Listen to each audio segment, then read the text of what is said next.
Welcome to this marriage enrichment course.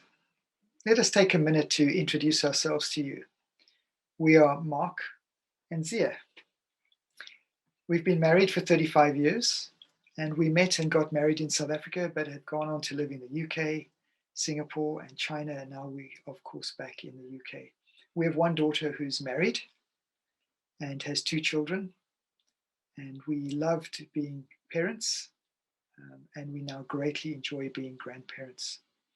I'm an engineer by profession and Zia a school teacher. So what led us to writing a marriage course? Well, we were involved in teaching parenting classes, and one day one of our students commented that to parent well, you need a strong marriage. Of course, we knew this was true, but this was the trigger to prompt us to share ideas and thoughts on marriage. Do we have a perfect marriage? Well, no, we don't. Because neither of us are perfect people. But we have learned a great deal in our 35 years of marriage, and we can truly say that we are best friends and enjoy a real sense of being a team facing the difficulties of life together. Before we go on, let me say a few things about the scope of this course. We have called it a marriage enrichment course. So we do not deal with very serious issues that some marriages face. These may need help from a professional counselor. I also want to say that we are both Christians and we follow the teachings of Jesus, and therefore base all our teachings on the principles taught in the Bible. Now, we respect the fact that the behavior that constitutes a good marriage can be different in different countries and in people from different cultures. So we cannot say to you, a husband must do the following things or the wife must do the following things. Let me give you an example. I think Mark is a good husband. He will often help me at home. He maintains our motor car and organizes our finances and many other things. I will cook all the meals, I'll do the shopping, wash the clothes. We do a lot of recreational things together too. But it may work better for you and your spouse to arrange the tasks differently. This doesn't make a marriage good or bad. And later in the course, we will talk about expectations and the importance of matched expectations. We hope that as you consider the ideas that we share in this material, you will come to know yourself better and how you can contribute to improving your marriage. And above all, I hope that you will see that how allowing the Lord to be sovereign in your life is the key to contentment in all things, including marriage.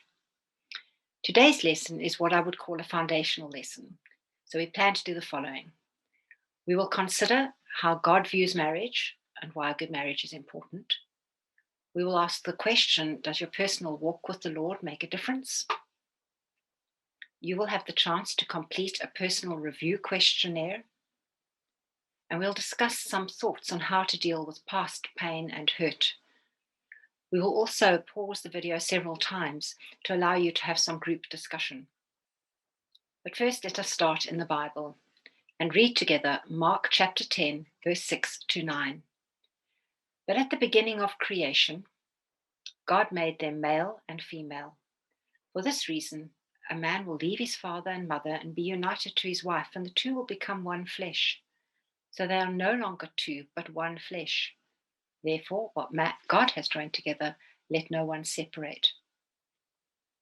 Now we see from this that marriage is God's idea.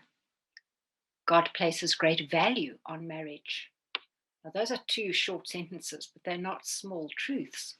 These are two very important facts that we must let go deep into our hearts and minds. Marriage is God's idea, and God places great value on marriage. And if God views marriage as of greatest importance, then so should we. Marriage should be honored and treated with respect, and the breaking up or failure of a marriage is a very serious matter in God's sight. So now could you please pause the video and discuss the following question. Why is a good marriage important?